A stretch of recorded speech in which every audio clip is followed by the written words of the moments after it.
안녕하세요.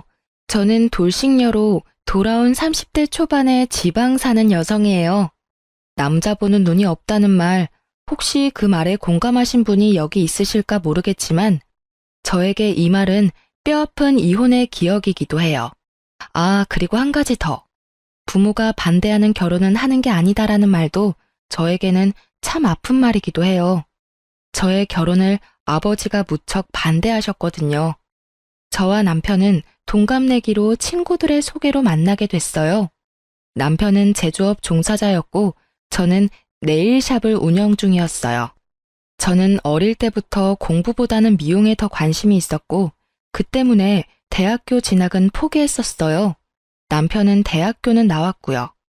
처음에 남편을 저희 친정집에 데려갔을 때 저녁을 먹고 이야기를 나누던 아버지는 남편이 돌아가고 나서 저에게 결혼은 하지 말고 연애만 하라고 했었어요. 그렇지만 저는 그 사람을 너무 사랑했고 상냥하고 사근사근하게 저를 대해주는 그 모습에 헤어지는 건 상상도 할 수 없었어요. 결국은 제가 밀어붙여서 결혼에 성공하게 됐어요. 잘 살면 된다는 생각을 했거든요. 다들 처음 결혼할 때 그렇게 생각하잖아요. 저도 똑같았어요. 잘 사는 모습 보여주면 된다라고 쓸데없이 비장하게 생각했는데 정말 불과 3년 만에 헤어지게 될 줄 그 당시에는 상상도 못했죠. 친구들은 저희 신혼집에 대해서도 듣고는 이혼 후에 그때부터가 문제였다고 말하곤 했어요. 왜냐면 저희의 신혼집은 제가 살던 집의 전세금에 남편이 1,000만 원을 보태서 산 작은 아파트였거든요. 남편은 딱 1,000만 원을 보태줬고 대신 제 지분이 크다는 걸 감안해서 명의는 제 이름으로 되어 있었어요. 그래도 저는 개의치 않았어요. 사랑이라는 단 한마디만으로도 모든 게 설명됐던 콩깍지가 심하게 씌인 상태였으니까요. 그리고 결혼 전 남편 본가에 갔을 때 시댁 부모님이 잘 사는 편이 아니라는 걸 알고서는 모든 걸 다 이해하려고 했어요. 정말 그때는 모든 걸 다 퍼줘도 된다고 생각했는데 결혼을 하니 사람이 달라지더군요. 그것도 180도로 확 말이죠. 남편이 달라졌다는 걸 확실하게 느낀 건 첫 번째 결혼 기념일이었어요. 뭐든 첫 번째라는 건 무척 특별한 법이잖아요. 그래서 저도 그 특별한 날을 위해 며칠 전부터 무척 바쁘게 움직였어요. 우선은 백화점에 가서 평소에는 사기 힘든 비싼 브랜드의 커플 신발을 장만했어요. 두 사람의 기념일이니까 선물도 2개면 좋잖아요. 사면서도 남편이 얼마나 좋아할지 생각하며 저 스스로도 무척 즐거운 쇼핑이었어요. 딱히 남편에게 미리 말하지는 않았어요. 첫 번째 결혼 기념일을 설마 잊지는 않을 거라는 생각을 하기도 했고 서프라이즈 느낌도 좋았으니까요. 그렇게 저는 신발을 사서 몰래 숨겨두고 결혼 기념일 당일에는 스테이크와 와인까지 준비했죠. 향긋한 향초와 제가 좋아하는 장미꽃으로 식탁을 장식하고 남편을 기다리고 있었는데 남편의 귀가가 점점 늦어지더라고요. 결국은 전화를 하지 않으려고 했던 저는 걱정 반 짜증 반으로 남편의 전화번호를 눌렀죠. 남편이 전화를 받는 순간 주변에 왁자지껄한 소리가 확 귀를 파고들더군요. 순간 제 머릿속을 차지하고 있던 반틈의 걱정이 순식간에 날아가 버렸어요. 남편에게 말을 건네는 제 목소리가 제가 생각해도 차갑게 굳어있을 정도였으니까요. 어디야? 아, 나 지금 친구들이랑 놀고 있지. 오늘 좀 늦게 들어갈 것 같은데 내일 해장국이나 좀 끓여놔줘. 제가 화난 건 전혀 생각하지도 않은 남편의 밝은 목소리에 저는 더 열이 받았어요. 너 오늘이 무슨 날인지 잊어버렸어? 그렇게 물으면서도 저는 머릿속으로 왜 이렇게 중요한 날을 잊어버린 거야 하고 생각하고 있었어요. 그런데 오늘? 결혼기념일 맞지? 내뱉으려고 미리 머금었던 말들이 그 말에 다시 목구멍 안으로 쑥 밀려 들어가 버렸어요.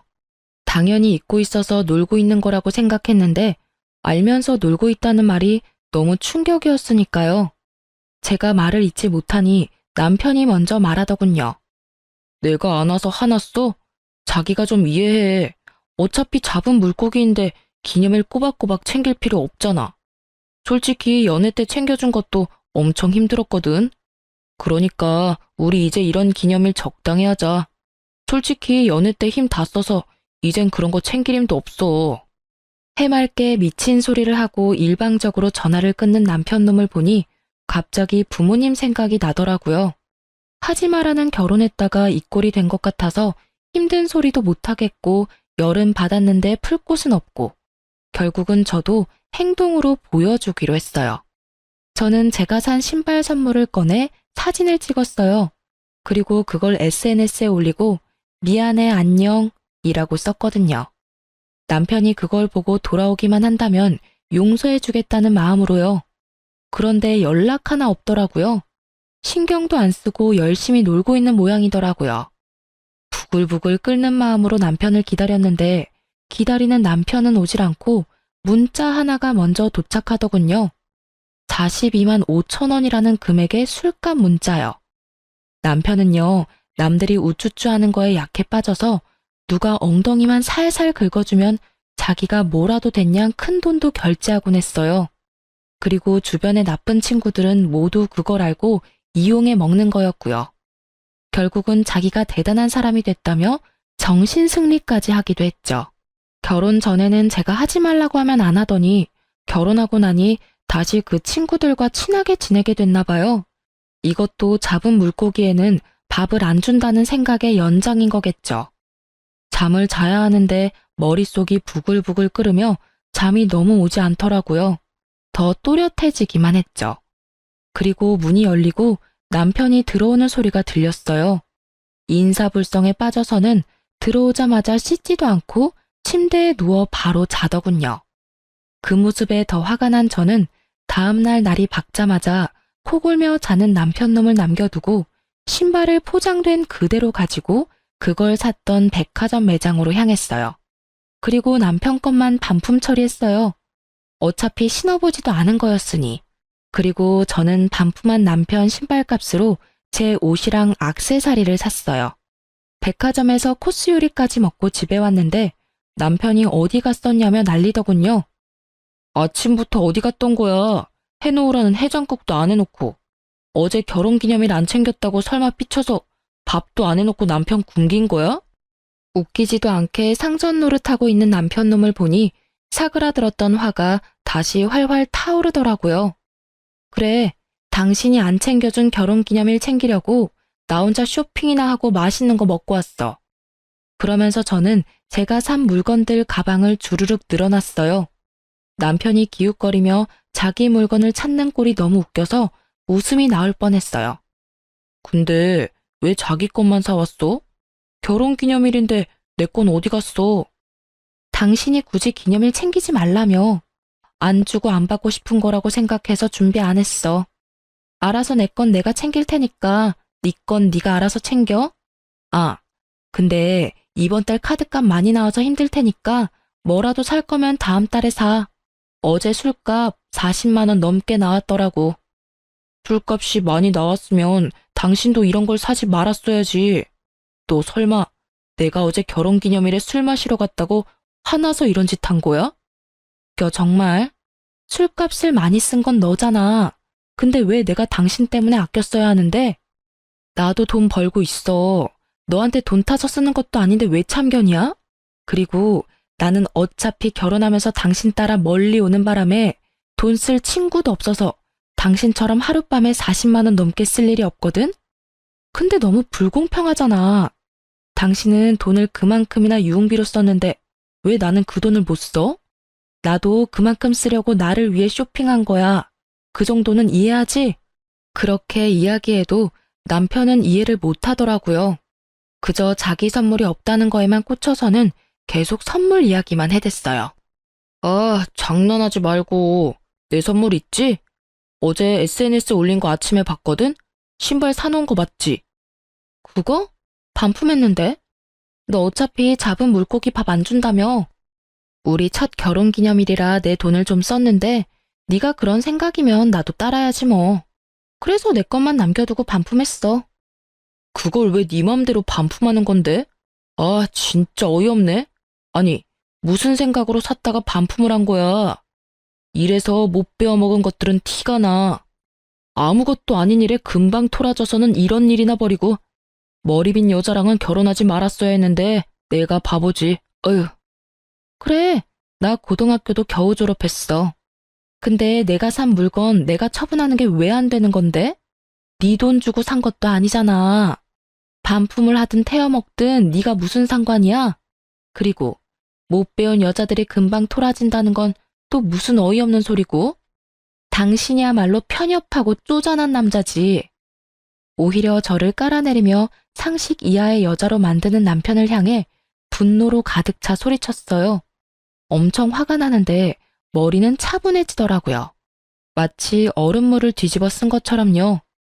아니, 사줬다가 반품하는 것도 웃기잖아. 그냥 줬으면 될 일을 왜 번거롭게 반품을 했냐고. 아니, 너 해달라는 대로 해줬는데 왜 지랄인지 모르겠네? 이런 거 챙기지 말자며. 잡은 물고기 밥도 안 준다며. 나도 똑같이 하겠다니깐? 걱정하지 마. 앞으로도 쭉 그렇게 안 챙겨줄 거니까. 생일도 각자 알아서 챙겨. 알았지? 결국 신발 하나 날려먹고 앞으로의 선물 기회도 날려먹을 상황에 처한 남편은 그게 아깝기는 했는지 그 뒤로는 기념일을 꼬박꼬박 챙기더라고요. 아주 싸고 생색내기 좋은 것들로만요. 사랑이나 애정 따위는 들어있지 않은 그런 물건들 말이에요. 그러면서도 꼭 자기가 원하는 것도 꼭 챙기더라고요. 그 이후로 마음에 생긴 균열은 급하게 봉합이 됐지만 이미 무너진 신뢰는 다시 세워지지 않더라고요. 그렇지만 저희의 결혼 생활은 다시 이어졌어요. 그 정도 싸움으로 이혼을 결정하는 사람은 없잖아요. 이때는 그저 남편 놈의 나쁜 면을 하나 정도 알게 됐다는 느낌 정도였거든요. 그런 저를 이혼 생각에 빠지도록 만든 건 그로부터 2년이 되지 않던 어느 날의 일이었어요. 그때는 저희 아버지의 환갑이 곧 다가오고 있을 때였어요. 저희 아버지는 형제가 5이었는데 아버지 위로 두 큰 삼촌은 환갑이 되기도 전에 돌아가셨거든요. 그래서 저희 가족에게 환갑은 무척 중요한 행사이기도 했어요. 게다가 그 다음 해에는 시부의 칠순 잔치도 있었기에 남편과 함께 저희는 3년이 다 되어 가도록 돈을 모으고 있었어요. 각자 30만 원씩 돈을 내서 총 60만 원을 한 달에 모았으니까 그 당시에는 2천만 원에 가까운 돈이 저금되어 있었어요. 그리고 그렇게 아버지 환갑을 며칠 앞둔 날 갑자기 시부모님께서 해외여행을 떠나신다고 연락이 왔더라고요. 저는 갑작스레 여행 간다는 연락이 와서 당황했어요. 그 전에 남편이나 시댁에서 말해줄 거라고 생각했는데 당일날 알게 됐거든요. 그래도 두 분이 노후를 잘 보내고 있구나 하는 생각으로 평범하게 지내려고 했는데 그 뒤로 두 분이 단톡방에 올리는 사진들이 무척이나 심상치 않더라고요. 비싸 보이는 침실의 모습과 음식들의 사진, 그리고 무엇보다 배경이 바닷가라는 것을 보고 그제야 두 분이 크루즈 여행을 갔구나 하고 생각을 했던 거죠. 호화로운 모습을 보니 한 사람당 돈 1,000만 원은 깨졌겠구나 하는 생각을 잠시 했는데 불현듯 그 큰 돈이 어디서 났을까 하는 생각이 떠오르더라고요. 시댁이 원래 그다지 부유한 집안은 아니었거든요. 콕 집어 말하자면 돈을 악착같이 아끼며 사시는 분들이라 저렇게 비싼 것들을 살 성격도 못 되시는데 말이죠. 여행이라면 관광버스에 10,000원 주고 가는 것만 생각하시던 분들인데 갑작스러운 크루즈 여행이라니. 게다가 옷도 다 새로 사서 입었는지 무척 비싼 옷을 입고 있더라고요. 저는 순간 쎄한 느낌이 등골을 스치는 걸 느꼈어요. 시부모가 로또에 당첨된 게 아니라면 무슨 일이 생긴 게 틀림없다는 생각으로 남편에게 조심스레 물어봤어요. 근데 당신 시댁 어른들 무슨 돈이 있으셔서 크루즈 여행을 가셨을까? 평소에는 비싼 음식 먹기만 해도 경기를 하시는 분들이시잖아. 아, 그거? 내가 돈 좀 보태드렸어. 명색이 아들인데 이럴 때 효도 좀 해야지. 안 그래? 아버지 칠순도 얼마 안 남고 해서 말이야. 저는 그 말에 화가 났어요. 그렇지만 뭐라 할 수는 없었어요. 자기 부모님 여행 보내드리는데 자기 돈 보태는 거 제가 뭐라고 할 수 있는 상황이 아니잖아요. 그렇지만 우리는 부부고 서로 경제권을 완전히 묶은 건 아니지만 큰돈 들어가고 나가는 거는 서로에게 알리는 게 좋잖아요. 그래서 제가 남편에게 한마디 했어요. 부모님 여행 보내드리는 거 나도 찬성이긴 한데 그렇게 큰 돈 쓸 거면 미리 나한테 말 좀 해줘야 하지 않아? 게다가 여행 가시는 걸 당일날 아는 것도 좀 그렇고 그런 건 미리 좀 말을 해줘. 어차피 다시 모으면 되잖아. 금방 돈 모았는데 또 금방 모이겠지. 그 말에 저는 잠깐 머리가 멈췄어요. 제가 뭘 들은 건가 싶었거든요. 다시 모으자니 뭘? 재차 확인하는 제 모습에 남편은 태연스럽게 말하더라고요. 우리 한 달에 30만 원씩 총 60만 원씩 모으던 거 있잖아. 그 돈으로 크루즈 여행 티켓 끊고 옷도 사드렸지. 비싼 데 가면 비싼 옷도 입어줘야 하니까. 그 말은 우리가 모았던 2천만 원을 시부모 크루즈 여행에 보탰다는 말이었어요. 저는 완전 빡쳐서 남편에게 꽥 소리를 질렀어요. 그 돈을 왜 네가 멋대로 써? 그건 네 돈이 아니라 우리 돈이야. 너랑 내가 모은 돈. 너 그거 얼마나 썼어? 통장에 있는 돈 다 썼어. 야, 쪼잔하게 그딴 걸로 이렇게 화내는 거 좀 아니지 않아? 쪼잔? 말 그따위로 할 거야? 우리 아버지 환갑이 곧 내일 모레야. 어떻게 할 건데? 그때 드리려고 악착같이 모은 돈을 네가 왜 다 날려? 너 말 이상하게 한다. 무슨 돈을 다 날려? 넌 시댁에 쓴 돈도 날렸다고 하는 거야? 어이구, 그러면서 자기 부모님 환갑은 얼마나 챙기는지. 어차피 환갑 요새 중요하지도 않은데 그냥 넘어가면 될 일이지. 뭘 그렇게 목숨 걸듯 이야기하고 난리야? 뭐가 그리 당당한지 얼굴 빳빳하게 쳐들고 저한테 한 소리 하는 남편놈의 얼굴에 진짜 돌아버리겠더라고요. 내가 분명히 말했잖아. 우리 큰아버지들 다 환갑되기 전에 돌아가셔서 우리 집에서는 환갑도 중요하다고. 아니, 이렇게 네 멋대로 살 거면 결혼은 왜 했어? 이딴 식으로 행동할 거면 우리 이혼해. 이혼? 나는 절대 이혼 못해. 아니지, 안 해. 내가 도대체 뭘 그렇게 잘못했길래 이혼 이야기까지 하는 건데? 내가 못할 말을 했어? 나쁜 말을 했어? 이혼하면 내가 힘들까? 네가 힘들까? 뭘 알고나 떠들어야지. 무식하면 용감하다더니 네가 딱 그 꼴이야. 배운 게 없으면 가만히나 있던지 쓸데없이 나대고 난리야. 나는 너처럼 돈밖에 모르는 여자 딱 징그러워. 완전 과대망상 환자 아니야? 아니, 그 돈 좀 썼다고 이런 식으로 사람을 몰아? 남편놈의 그 말이 저에게는 진짜 인연 끊자는 식의 막말로밖에 들리지 않았어요. 그럼 무식하고 돈밖에 모르는 징그러운 여자랑 왜 이혼은 안 해주는데? 그렇게 답답하고 열받으면 왜 나랑 살아? 배운 거 많고 돈에 초연한 그런 여자랑 살던지. 아, 맞다. 너 나한테 빨대 꽂으려고 결혼한 거지? 그래. 그러면 다른 여자 찾기 힘들겠지. 어떤 돈 많은 여자가 미쳤다고 당신 같은 남자한테 미래를 올인하겠어? 안 그래? 와이프 집안 사정 다 알고도 정신 나간 짓을 하는데 어떤 여자가 제정신으로 당신한테 오겠어? 너 말 다 했어? 어디서 그따위 소리를 짓거리고 난리야. 진짜 봐주는 것도 정도가 있다고. 내가 너 불쌍해서 데리고 살겠다고 하는 거 진짜 모르겠어? 네가 자선사업가라도 돼? 웃기지도 않아. 네 가짜는 친구들이 떠받들어주니 네가 뭐라도 되는 것 같아? 너 진짜 별거 아니야. 마누라 등이나 쳐먹는 천하의 호로새끼 정도지. 불쌍하다고 생각하지 말고 이혼해줘. 그렇게 저는 이혼을 선언했고 남편을 제 삶에서 분리하는 작업에 들어가기로 했어요. 그런데 그 대화를 나눈 다음 날도 남편한테 이혼 서류를 가지러 간다고 말했지만 혼자 유유자적하더라고요. 당신이 나 같은 남자를 어디서 만나? 나랑 이혼하면 무조건 망할 건데 무슨 배짱으로 이러는지 원.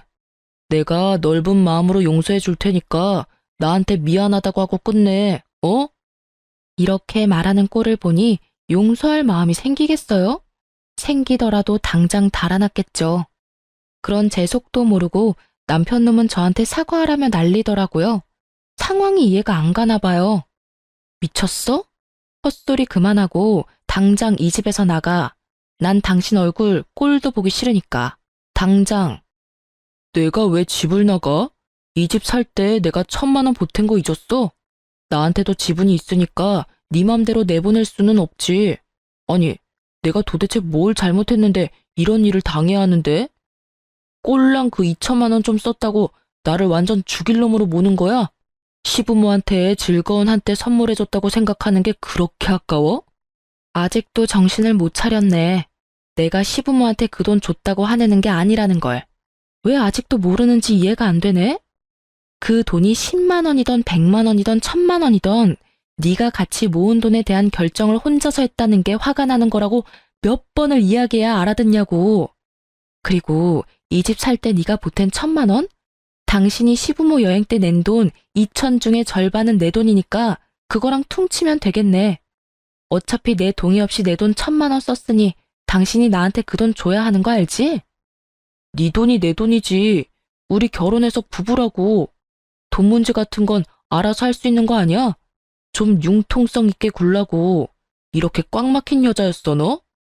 내가 막혔냐? 네가 막혔지. 아우, 이런 것도 남편이라고 데리고 살았던 내가 정말 대단한 사람이지. 나가. 나 진짜 당신 얼굴 보고 싶지도 않으니까. 저는 남편에게 소리를 질렀지만 남편은 꼼짝도 하지 않더라고요. 유유자적 소파와 한몸이 되어 느긋한 그 모습을 보니 너무 화가 나더라고요. 그렇지만 힘에서 이길 수 없으니 다른 방법을 찾아내기로 했어요. 남편은 저의 이혼에 관한 말을 믿지 않는 분위기였고 더 이상 남편에게 소리 지르지 않았어요. 다음 날 아침 남편은 평소대로 회사를 갔어요. 저는 그때 남편의 짐을 부랴부랴 챙기기 시작했어요. 화장실에 있던 칫솔 하나까지 싹 다 챙긴 저는 점심때쯤 이삿짐 용달업체를 불렀어요.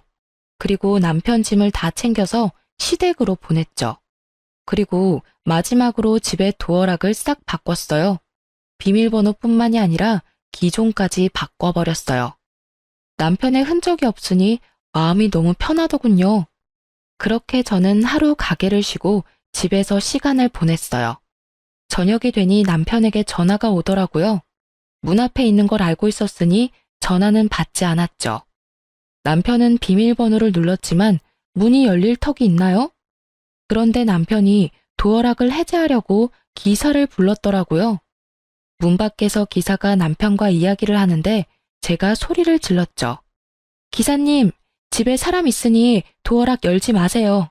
문 열어주시면 주거 침입죄로 신고할 거거든요. 그리고 옆에 있는 남자분께 여기 더 이상 네 집 아니니 시댁으로 가라고 전해주세요.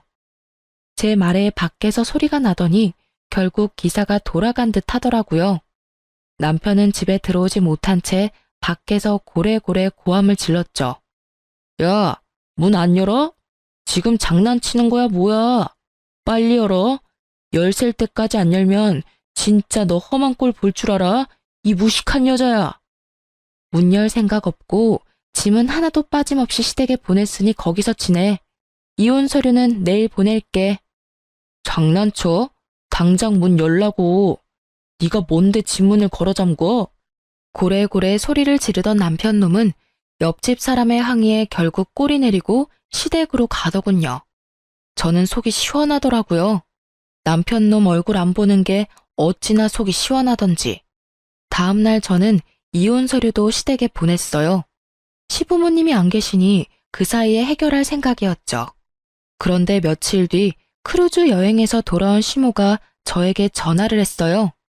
얘야, 여기 무슨 서류가 왔는데 이혼 서류라고 하는구나.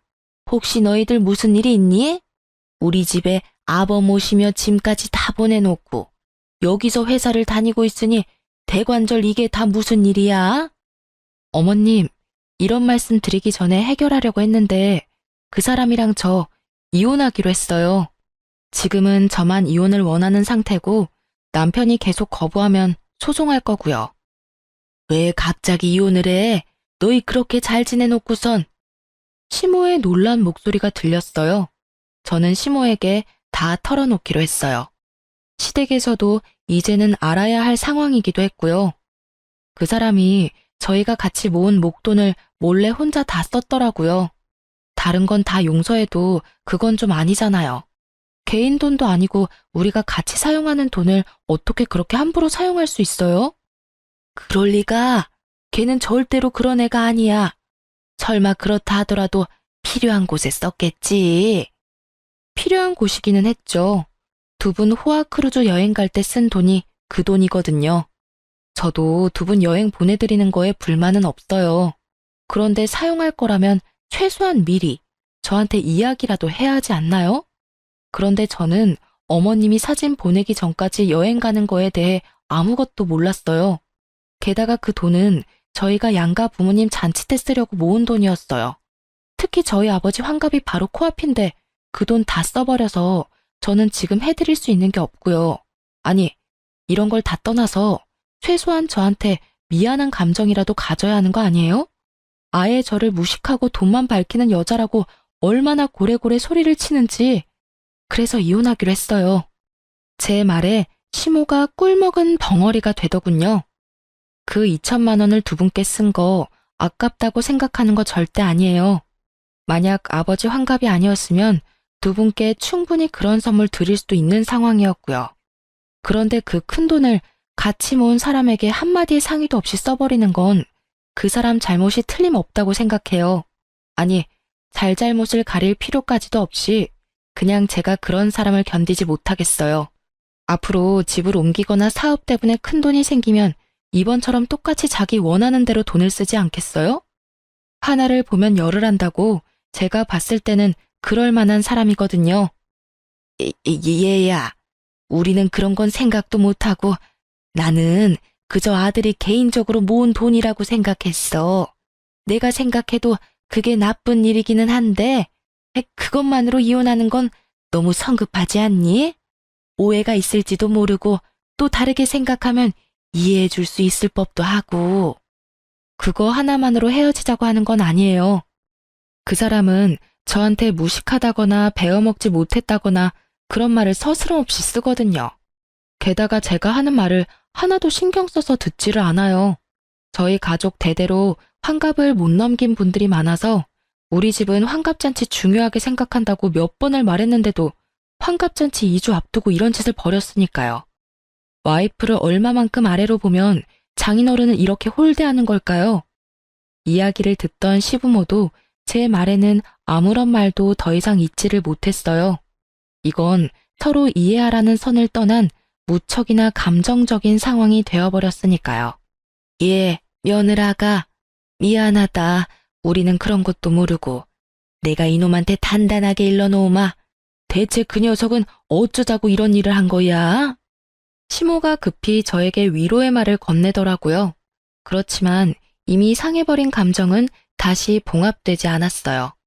결국 이혼 소송이 진행되었고 남편놈은 제가 일하는 네일샵까지 찾아와 제게 소송을 취하하고 돌아오라며 당당하게 굴더군요. 소송 취하하고 빨리 원래대로 다 돌려놔. 너처럼 무식한 여자 누가 데려가? 나 말고는 너 받아줄 사람 없다니까. 그리고 내가 100번 양보해서 이번 환갑 때 50만 원 정도 지원해 줄게. 솔직히 그거면 떡을 치고도 남잖아. 정말 말은 잘하죠. 1,000만 원과 50만 원이 비교가 되는 것도 아닌데 마치 인심 써서 그 정도 해준다는 걸 보니 정말 대단하다 싶더라고요. 지금 나하고 개그하는 거야? 2,000만 원을 가져다가 홀라당 해먹고는 고작 50만 원을 준다고? 너한테는 그게 상식이야? 어떻게 눈 하나 깜빡 안 하고 그런 미친 소리가 나와? 그리고 내가 많이 배우지 못한 건 맞지만 네가 인간이 덜 된 놈이라는 건 잘 알겠어. 넌 뭘 그렇게 많이 배웠길래 남이 모은 돈까지 말도 없이 쓰는 미친 짓거리까지 배운 거야? 미친 짓거리? 이게 사람이 봐주니까 눈에 뵈는 게 없지? 나 오늘 여기서 계속 죽치고 있을 거니까 알아서 해. 네가 소송 취하해 줄 때까지 나 안 나가. 남편놈은 대기석 의자에 널브러지듯이 앉아서는 눈까지 감고 팔짱까지 끼고는 모르쇠로 운운하며 앉아있더라고요. 웃기지도 않네. 그렇게 대단한 님께서 왜 나 같은 별 볼 일 없는 여자랑 이혼을 못해서 그렇게 난리야? 혹시 집 때문에 그런 거야? 아니면 또 돈 모아두면 다 가져가려고 그런 거야? 짐작하는 곳이 너무 많은데 다 나쁜 이유들 뿐이라서 나는 이혼 소송 취할 이유가 없는데. 저는 남편놈을 향해 쏘아붙였어요. 정신 나간 헛소리를 실실 하는 거 보니 진짜 실성이라도 했나 싶었거든요. 제 말을 듣고도 들은 척도 안 하는 남편놈을 보고 제가 말로 해서는 안 될 것 같아서 그 길로 친오빠들에게 전화해서 저의 네일샵으로 불렀어요. 남편놈이 남의 영업장에서 일을 방해하고 있다가 들어오는 오빠들의 모습에 그나마 정상적인 모습을 취하더군요. 이 양반이 또 여기서 이러고 있네. 당장 여기서 나와. 남의 가게 영업 방해하지 말고. 오빠 셋이 그놈 앞에서 으름장을 놓는데도 철면피를 쓴 이 남자는 더욱 뻔뻔하게 굴더라고요. 아니 형님, 저희는 아직 결혼한 사이예요. 와이프 옆에 있는 게 뭐가 그렇게 잘못된 건가요? 그리고 남의 부부 일에 참견하지 마시죠. 잘못이지. 동생이 싫다는데 계속 이러는 거 스토킹인 거 몰라?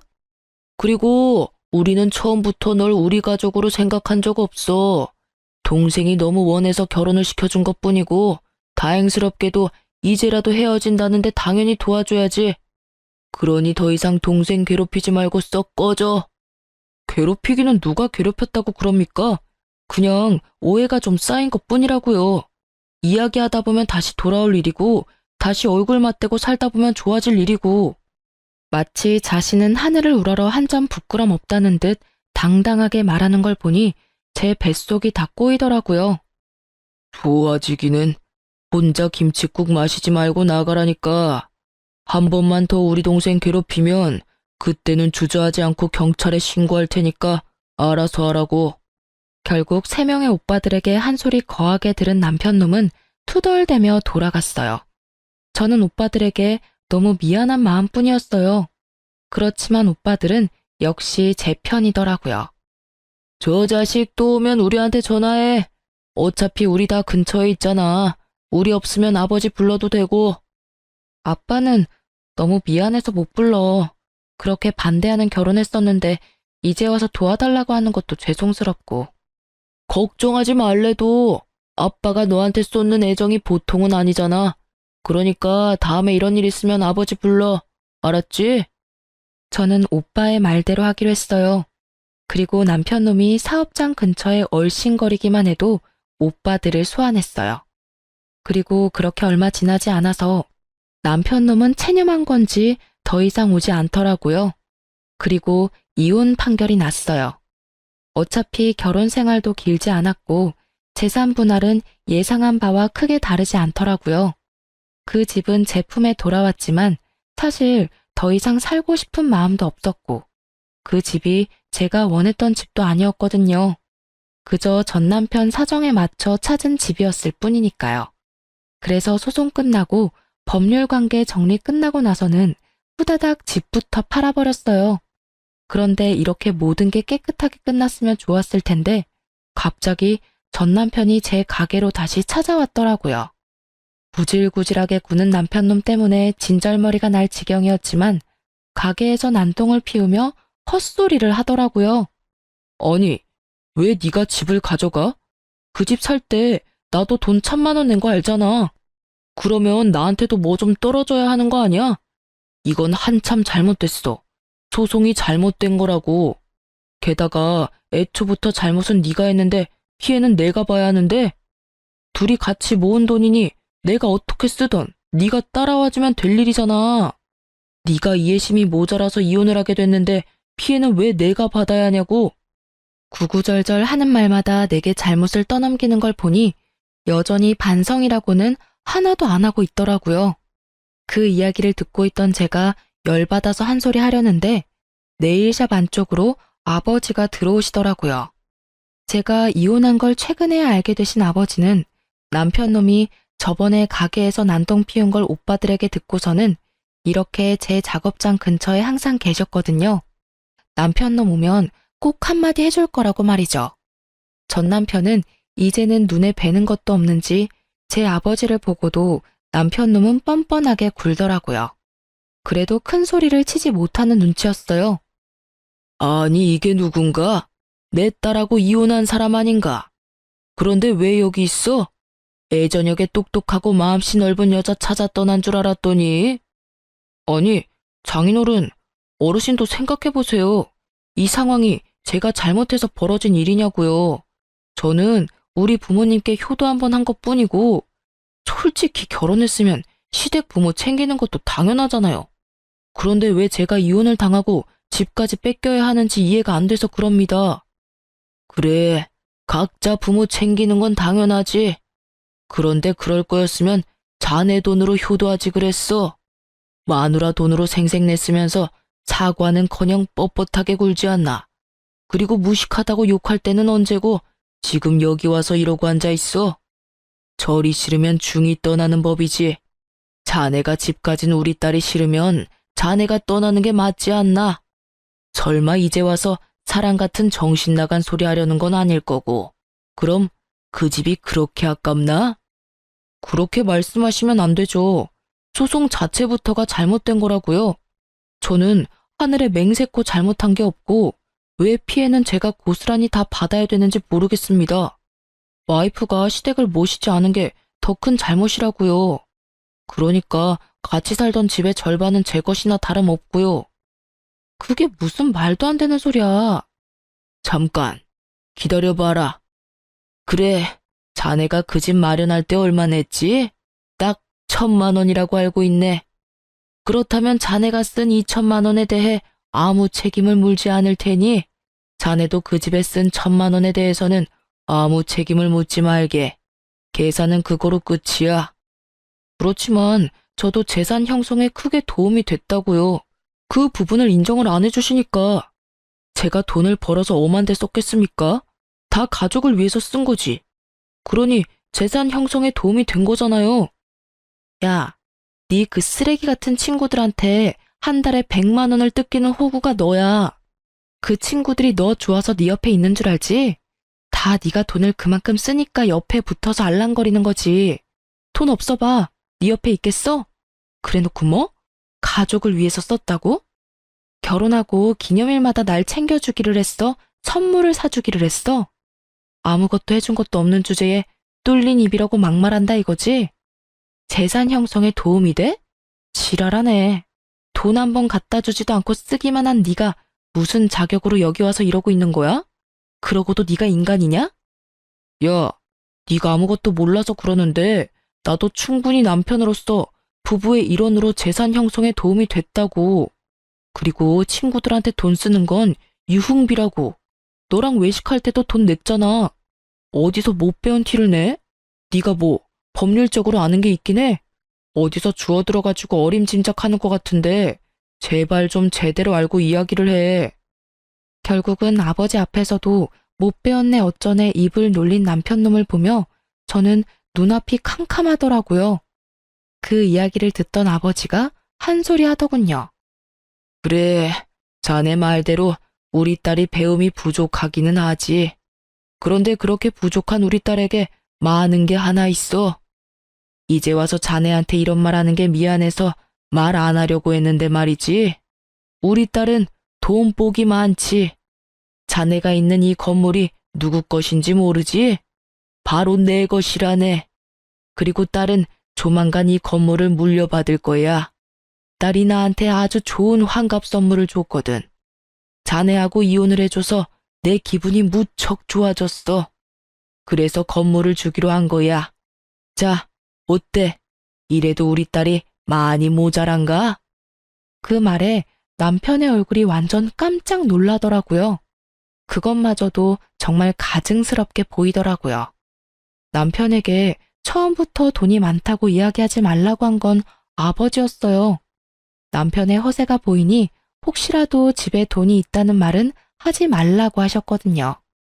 최소 5년 동안 사람 됨됨이를 봐가며 이야기하자고 하셨는데 결국은 5년도 되기 전에 이혼을 해버리게 됐으니 새삼스레 아버지한테 죄송하고 남편놈의 저런 성향을 못 알아본 제가 밉더라고요. 왜 그 말을 먼저 안 했어? 그랬으면 이렇게 화내고 난리칠 일 없었잖아. 그리고 솔직하게 그만큼 돈 있으면 2천만 원 그깟 돈 내가 알아서 쓴 것도 이해해 줄 수 있는 거잖아. 아, 다 됐고 이건 진짜 내가 용서해 줄게. 그냥 다시 돌아와서 잘 살아보자. 응? 너 나 엄청 좋아해서 부모님 반대 무릅쓰고 결혼하자고 한 거 아니었어? 그때 감정 그대로일 거라고 믿고 있어. 그때의 감정, 이미 너한테 가지고 있던 정이란 정은 다 떨어지고 없어. 왜? 아버지가 건물 주고 내가 그 건물 물려받을 사람이니까 아깝니? 뻔뻔한 것도 정도가 있지. 네가 쓴 그 돈에 우리 아버지 환갑 여행 비용도 있었다는 걸 알면서도 네가 뻔뻔하게 우리 아버지 건물을 욕심내? 내 눈에 흙이 들어와도 너랑 재결합할 일은 없어. 얼굴도 보고 싶지 않은데 너랑 무슨 재결합이야? 지금 당장 경찰에 신고 안 하는 것만으로도 넌 나한테 고마워해야 할 상황이라고. 제가 하는 말에 뻔뻔했던 남편놈의 낯짝이 결국에는 무너지더라고요. 울며 불며 매달리는 게 아니라 이 와중에도 저희 아버지 눈치를 보더라고요. 장인이 가진 돈이 그리도 탐이 났는지 그걸 보니 새삼 저런 놈을 선택한 제 두 눈이 문제가 있었던 게 아니었나 싶더라고요. 그런 남편의 눈에 담긴 욕심을 읽었는지 아버지가 전 남편에게 한마디 하더라고요. 나도 자네에게 무척 고마운 마음을 가지고 있네. 이번 환갑 때 내게 쓸 돈을 자네가 다 쓰는 바람에 딸이 이렇게 정신을 차리고 집으로 돌아오지 않았는가. 그러니 고맙지. 그 말에 결국 남편놈은 더 이상 되돌릴 수 없다고 느꼈는지 제 발로 제 가게에서 나가더라고요. 그러나 그 뒤로도 미련이 남았는지 몇 번을 술을 먹고 전화하길래 전화번호 싹 바꿔버렸어요. 그리고 제 가게도 내놓고 다른 데 가게 얻었어요. 나중에 우연히 소식을 접했는데 시댁 크루즈 비용은 우리가 모은 돈으로 다 써버리고 시부모 옷값과 쇼핑에 든 카드값들은 결국 못 갚아서 빚이 터져버렸다고 하더라고요. 원래는 우리가 모으던 돈들이 몇 달 다시 모이면 그 돈에서 해결하려고 했었나 봐요. 그런데 그 사이에 이혼하게 돼버리니 결국은 그게 다 빚으로 돌아와서 허덕거리며 살고 있다고 하더군요. 그걸 알고 나니 더 정 떨어지는 거 있죠? 어디까지 빌부터 먹을 생각이었는지. 게다가 어디까지 말 안 하고 또 돈을 홀라당 써버리려고 했는지. 제게 빨대 꽂으려 했다는 걸 알고 나니 참으로 이혼한 게 다행으로 느껴졌어요. 이혼 후 몇 년이 지난 지금은 저도 좋은 사람과 좋은 관계를 맺고 있는 중이에요. 이혼 직후에는 제 눈을 못 믿어서 남자를 못 만날 정도였는데 최근에 아버지가 소개시켜준 사람은 첫인상은 별로였지만 계속 두고 지내니 사람됨이 괜찮아서 잘 만나고 있어요. 제게 남자 보는 눈이 없다는 걸 알고 나니 아버지의 안목을 믿게 되더라고요. 생각보다 좋은 사람이라 미래를 생각하고 있을 정도고요. 이혼을 한 번 하니 결혼에 관한 말들이 어느 정도 맞는 말이었다는 걸 깨닫게 됐어요. 부모가 원하지 않는 결혼은 하지 않는 게 낫다라고 하잖아요. 세상을 좀 더 산 사람들 눈에는 제가 보지 못하는 무언가가 보이는 것 같아요. 아버지에게도 물어보니 처음부터 말투나 대화 내용에서 욕심과 허영이 많다는 느낌을 받았다고 하셨대요. 그리고 결국은 그런 것들이 터져서 이혼을 하게 된 거였고요. 솔직히 부모의 반대에도 잘 사는 사람들이 많을 거예요. 그렇지만 저희는 그게 아니었던 거죠. 이렇게 글로 쓰니 참으로 제가 못났던 것 같아요. 물론 거지 같은 남편 만난 게 온전히 제 잘못만은 아니죠. 결혼 전에는 정상적으로 행동하려고 노력해서인지 그런 모습들을 많이 보지는 못했거든요. 정말 사소하고 작은 것들에서 그런 모습들을 발견할 수 있는데 저에게는 그런 경험이 없었던 거예요. 제가 사람 보는 눈이 없다는 것보다도 상대방을 속이는 사람을 조심하라는 말을 하고 싶어서 글을 쓰게 됐어요. 쓰고 나니 후련하기도 하고 자아 성찰이 되네요. 긴 글 읽어주셔서 감사하고 모두 행복한 하루 보내세요.